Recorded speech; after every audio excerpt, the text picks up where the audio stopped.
आहेत आणि एकदम साफ केलेले आहेत. ह्याच्यामध्ये काळा धागा असतो तो पण काढून घेतलेला आहे. ह्याच्यामध्ये हळद, मीठ मॅरिनेशन करून ठेवूया. हळदी पावडर, चवीप्रमाणे मीठ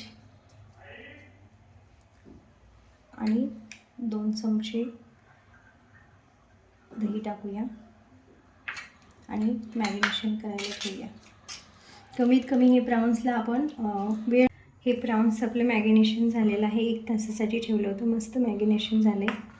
तर आपण फ्राय पॅनमध्ये बटर टाकून घेते.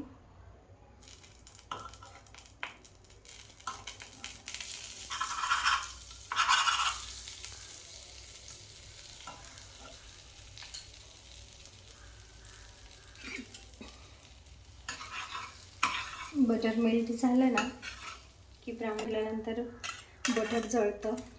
ह्याला मस्तपैकी फ्राय करून घेऊया बटरमध्ये.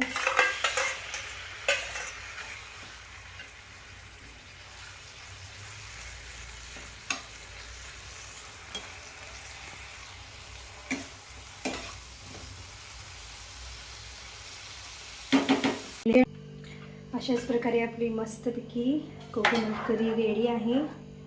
थोडीशी आपण गार्निशिंग करून घेऊया कोरिएंडर टाकून आणि आपली डिश रेडी आहे. सर्व करून घेऊया.